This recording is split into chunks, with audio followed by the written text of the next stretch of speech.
Hello everyone, मेरा नाम है अजय और आप देख रहे हैं ब्लडी डार्क हॉरर। तो आज मैं फिर आपके लिए एक इंटरेस्टिंग सी स्टोरी लेकर आया हूँ। उम्मीद करता हूँ कि स्टोरी आपको पसंद आएगी। चलो वीडियो करते हैं स्टार्ट।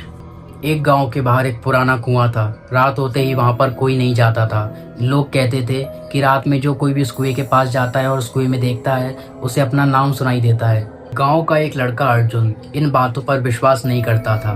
एक रात उसने अपने दोस्तों से शर्त लगा ली कि मैं उस कुएं के पास जाऊंगा और ये सब बातों को गलत साबित कर दूंगा कि ऐसा कुछ नहीं है। अर्जुन टॉर्च लेकर कुएं के पास पहुंचा। कुएं के पास बस अंधेरा था और छींगरों की आवाज़ आ रही थी। उसने टॉर्च की रोशनी से कुएं के अंदर देखा। कुएं के अंदर भी कुछ नहीं था, बस काला अंधेरा। फिर उसे फुसफुसाने की आवाज़ आई और उसका किसी ने नाम लिया, अर्जुन। अर्जुन मुस्कुरा गया। उसे लगा कि शायद उसका कोई दोस्त है जो उसके पीछे आ गया है और अब मस्ती कर रहा है उसे डराने के लिए। फिर वो और झुककर उस कुएं के अंदर देखने लगा, जिससे उसके दोस्त देखें कि वो कितना हिम्मत वाला है।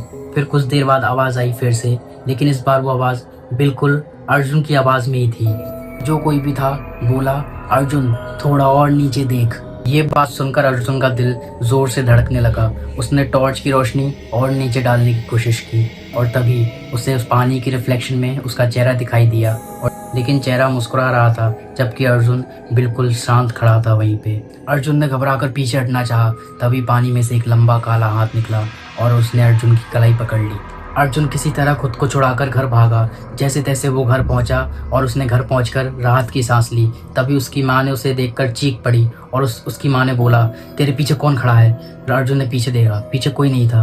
अर्जुन को लगा शायद उसकी माँ डर गई होगी, इसलिए उसने ऐसा बोला। उसी रात अर्जुन जब अपने कमरे में सो रहा था, तभी उसे अपने कमरे से पानी के टपकने की आवाज़ सुनाई दी। सुबह उठकर जब अर्जुन ने देखा तो उसके पूरे कमरे में बस गीले पैरों के निशान थे और जो कि उसके बिस्तर तक आए थे। और अगली रात उसको फिर वही आवाज़ सुनाई दी, किसी ने उसका नाम बुलाया, अर्जुन। इस बार ये आवाज़ अर्जुन को ठीक उसके बिस्तर के नीचे से आई थी। अर्जुन ने हिम्मत करके बिस्तर के नीचे देखा। अंदर अंधेरा था, लेकिन उसे दो आंखें चमकती हुई साफ दिखाई दे रही थी। और फिर वो जो कोई भी था उसने बोला, अब मेरी बारी है बाहर आने की।